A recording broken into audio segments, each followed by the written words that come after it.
Siapa lagi? Suci sakit. Udah berapa hari sakitnya? 3 hari. Nanti kalau itu ditengok ya sama wali kelasnya. Nah, sebelum kita memulai pembelajaran, tolong ketua kelas untuk dipimpin doa terlebih dahulu. Duduk siap sebelum belajar. Marilah kita membacakan dalam hati masing-masing. Berdoa mulai.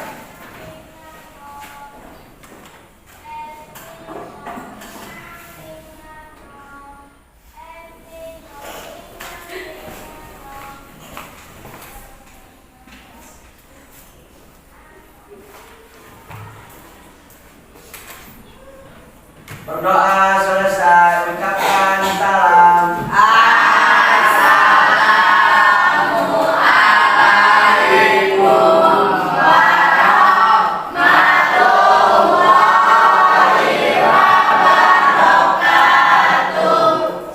Waalaikumsalam warahmatullahi wabarakatuh. Anak-anak, sebelum kita mulai mau menguji konsentrasi kalian terlebih dahulu ya. Kita melakukan ice breaking terlebih dahulu. Semuanya tolong berdiri dulu.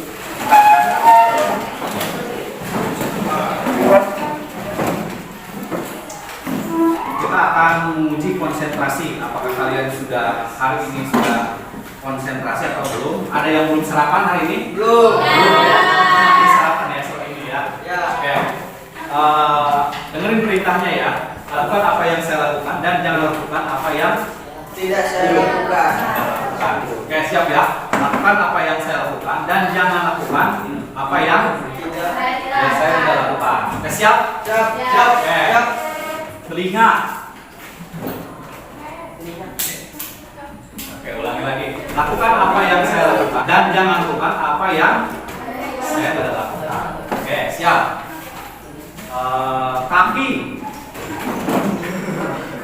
Telinga. Tangan.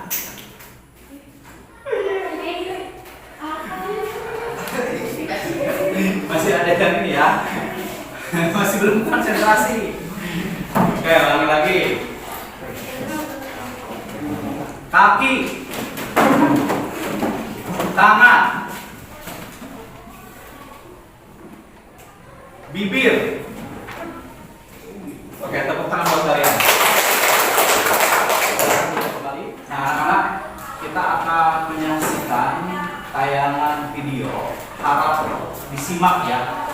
Assalamualaikum teman-teman. Kali ini aku mau berbagi resep nasi goreng Jawa. Ini resep andalanku banget ya. Kalau punya sisa nasi semalam atau sisa nasi berkat, langsung aja dibikin nasi goreng Jawa kayak gini. Pasti suka sih sekeluarga. Rasanya emang benar-benar enak banget. Bikinnya juga sangat simple dan gampang. Yang penasaran apa aja bumbunya, langsung aja yuk ke cara membuatnya. Pertama-tama di sini aku udah siapin 2 piring nasi dingin.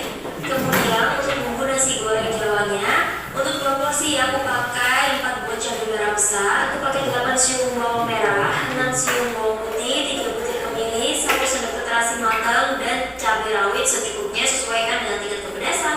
Lalu ada telur, sawi, dan irisan daun bawang, kecap manis, setengah sendok teh lada bubuk, dan juga garam serta penyedap. Untuk resep lengkap dan takaran silahkan teman-teman cek di video atau di deskripsi ya. Langkah pertama, bumbunya ini akan kita ulek dulu. Ulek bawang merah, bawang putih, kemiri, cabai merah, cabai rawit, dan terasinya sampai lembut. Kalau sudah, kita akan sisihkan.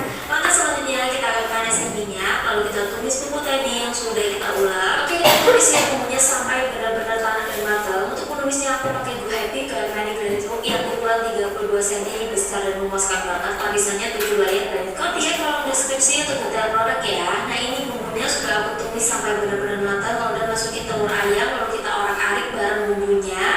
Nah, 1 telurnya tadi aku ceplokin ya buat pendamping nasi gorengnya nanti. Tumis dan orak-arik telurnya sampai matang. Aduk rata kayak gini juga gak masalah. Kalau udah, baru deh kita masukin nasi dingin tadi yang sudah kita siapkan. Nah, setelah nasi masuk, langsung aja kita bumbuin. Masukin irisan daun bawang, sayurannya, kecap manis, garam. Untuk lada bubuk ini opsional ya. Boleh pakai, boleh tidak. Kalau aku pakainya dikit aja supaya nggak terlalu dominan rasa lada.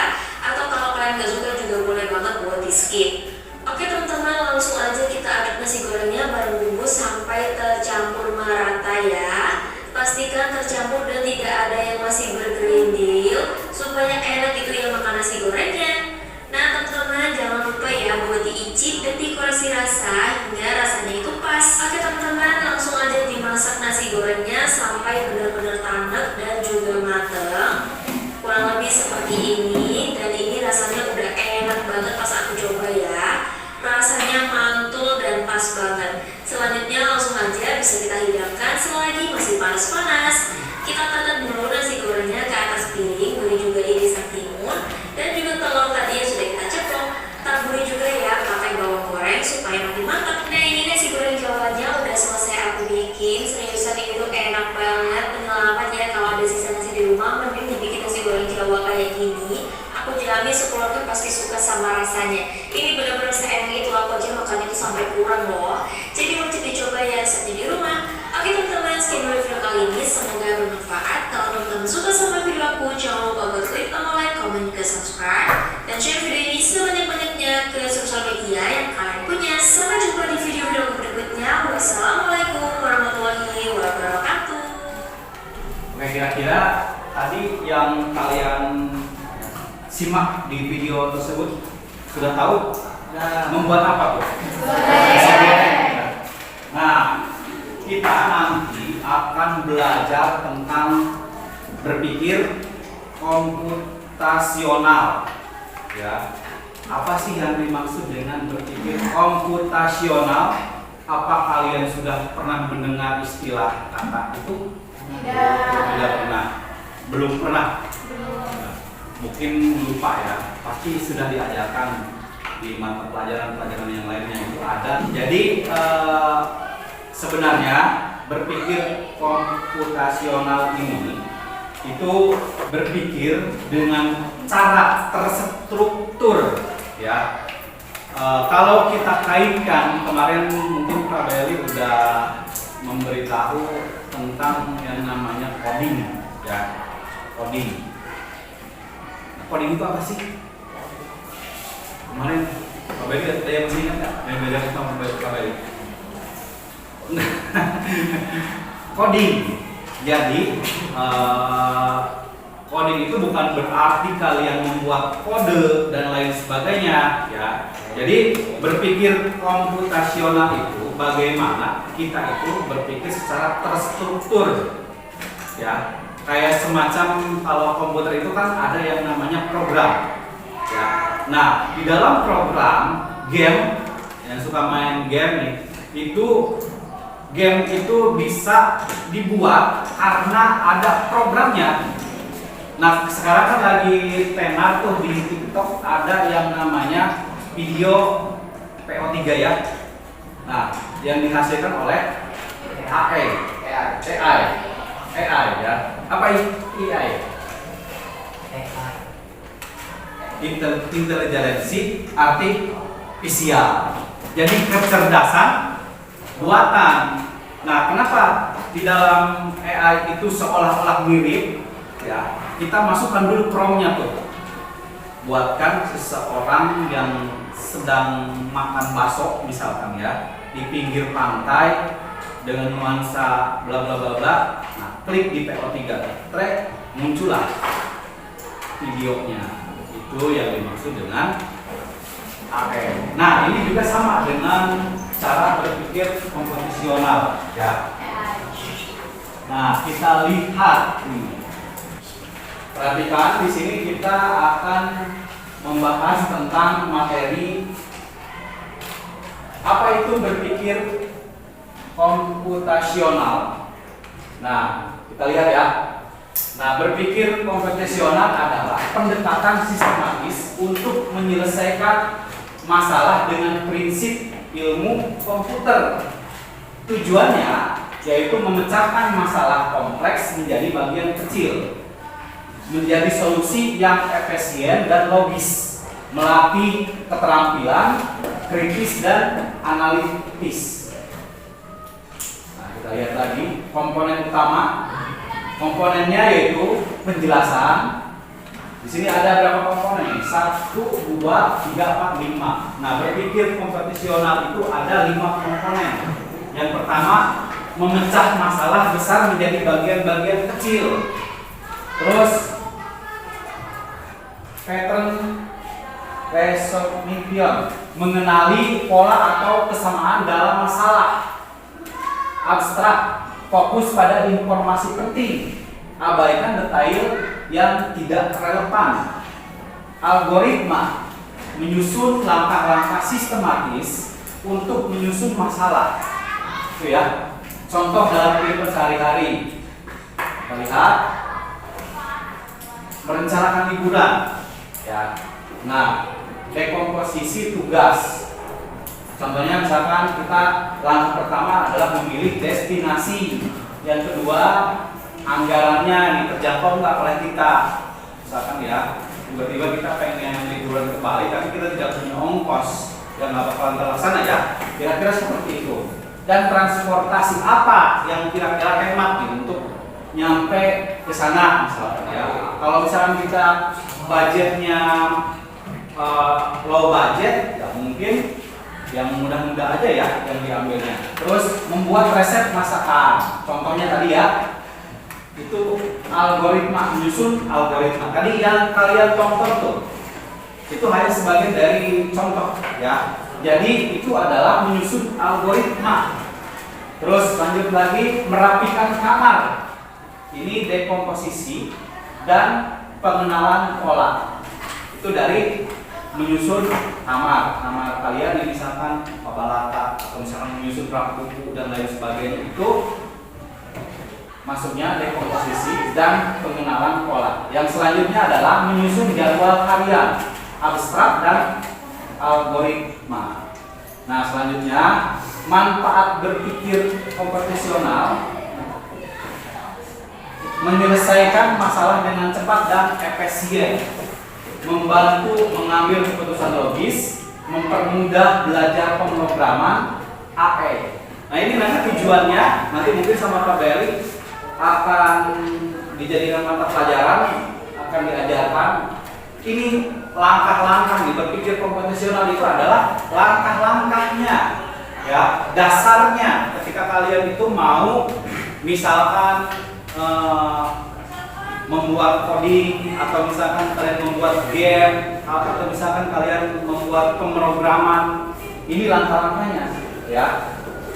Nah, selanjutnya aktivitas interaktif. Tugas siswa, pecahkan masalah berikut dengan berpikir komputasional. Bagaimana cara mengatur ulang rak buku yang berantakan? Nah, langkahnya di sini langkahnya kan pertama dekomposisi dulu, dekomposisi. Nah, pisahkan buku berdasarkan kategori. Yang pertama kan. Nah, setelah itu pattern recognition, kelompok buku berdasarkan warna atau genre. Abstrak, fokus pada buku yang sering digunakan. Jadi supaya tersusun rapi nih. Jadi berpikir kita itu seperti layaknya komputer, tersusun dengan sistematis. Kira-kira seperti itulah ya berpikir komputasional itu. Nah, algoritma buat urutan penataan rak. Itu ya. Nah, contoh soal dan jawabannya. Pengertian algoritma adalah langkah-langkah dalam memecahkan hambatan.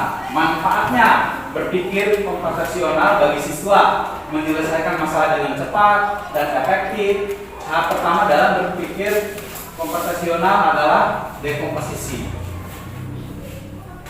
Kesimpulannya kita lihat, berpikir komputasional bukan hanya untuk programmer. Ini adalah keterampilan hidup yang berguna untuk semua orang. Ini bisa dilakukan dalam kehidupan kita sehari-hari. Contohnya dalam menyelesaikan masalah. Bisa diterapkan di sekolah, rumah, dunia kerja, melatih cara berpikir kritis, logis, dan kreatif. Ya. Nah, ini ada contoh lagi supaya lebih jelas ya. Contoh punya gambarnya.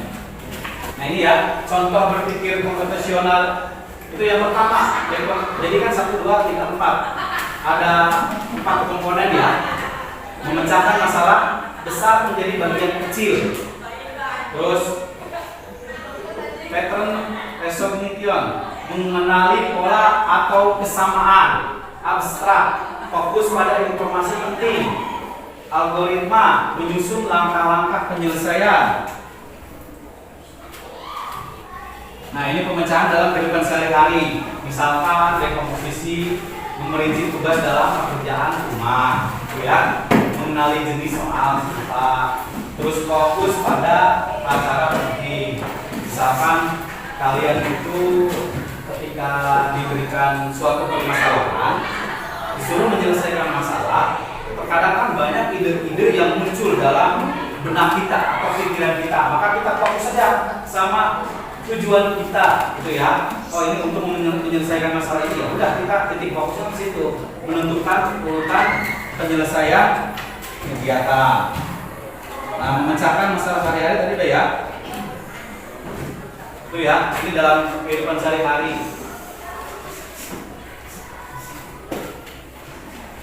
Nah, contoh abstraknya tadi dalam proyek kelompok kan banyak ide muncul dan diskusi melebar. Jadi siswa hanya menyaring ide-ide yang relevan dengan tujuan proyek, mengabaikan detail yang tidak mendukung solusi inti. Jadi kita langsung ke fokusnya aja, gitu ya. Bisa dipahami ya? Gampang ya? Oke. Ulangi lagi apa sih tadi yang dimaksud dengan berpikir komputasional? Yang ada yang sudah menangkap? Ya, gimana nih? Memecahkan masalah yang kompleks secara teratur ya, mulai dari tahapan-tahapannya, gitu ya. Tepuk tangan dulu buat siapa nih namanya? Silvi. Tepuk tangan. Oke. Setelah ini kita ada LKS ya. Tolong diisi. Silakan baca petunjuknya ya. Nanti dari masing-masing kelompok ada perwakilannya saja. Jangan lupa nama kelompoknya ya.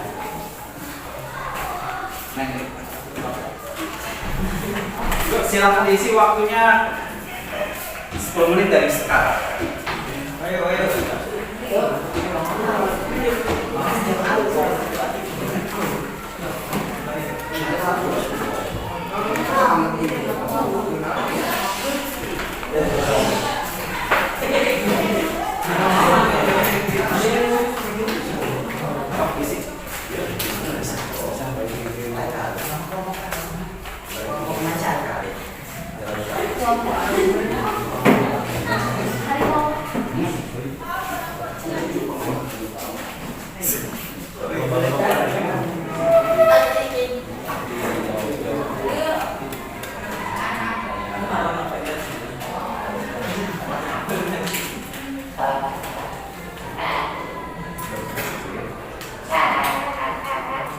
Waktu selesai sudah. Untuk perwakilan kelompok ini dan kelompok ini ya yang mempresentasikan. Dua kelompok aja. Ada. Oke, siap. Kita mulai dari kelompok ini. Untuk kelompok apa tadi ini? Kelompok apa nih? Ya, dari kelompok dekomposisi. Kasih tepuk tangan yang meriah dulu.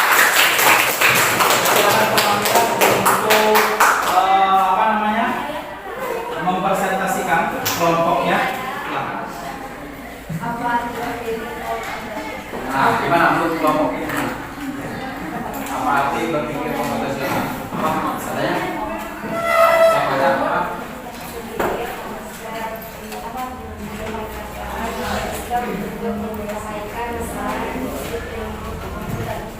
Berpikir secara prinsip ilmu komputer. Oke. Udah ya. Oke, tepuk salut. Salut, salut. Salut, salut. Salut. Silakan untuk kelompok apa tadi kelompok ini? Algoritma. Algoritma. Silakan nih untuk kelompok algoritma di.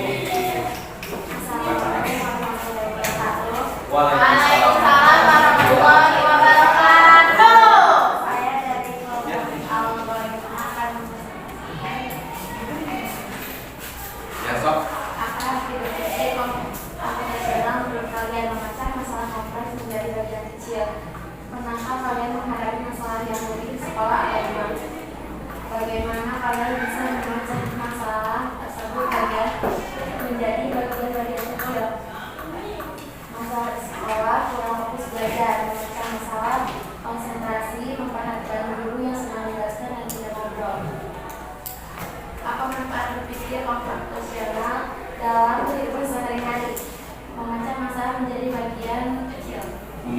masalah dari bagian kecil.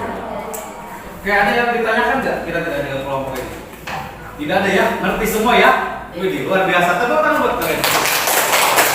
Salut.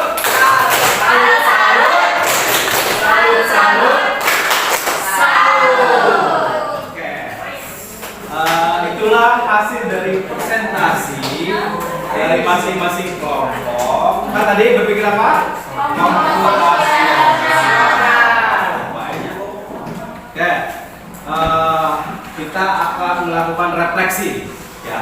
Kita berada di akhir pembelajaran. Kita akan melakukan refleksi. Bapak minta satu orang saja untuk berbicara hari ini apa yang sudah kalian ketahui tentang materi yang sudah diajarkan oleh Bapak. Untuk dari kelompok ini aja nih. Apa nih? Menurut kamu yang kamu ketahui hari ini materinya tentang apa? Kenapa? Sama apa? Langsung nih, gimana? Apa? Bisa apa? Bisa memahami resep makanan ya, dengan cara berpikir kompetisional. Ya, ingat ya, tadi cara berpikir kompetisional itu adalah cara berpikir kita itu seperti komputer ya, terstruktur ya, jadi mulai dari komponen kecil sampai komponen besar sehingga apa yang kita lakukan itu bisa berhasil. Itu ya. Ada lagi nih ya dari kelompok ini, apa nih yang dapat kamu ketahui setelah belajar ini? Apa berpikir kompetisional apa? Apa tadi?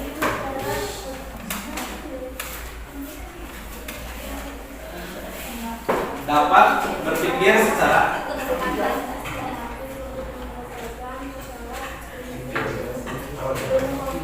ilmu komputer. Oke ya, itu ya. Jadi kita bukan hanya dalam pemrograman aja ya, tapi kita dalam kehidupan sehari-hari juga kita bisa berpikir dengan secara berpikir komputer.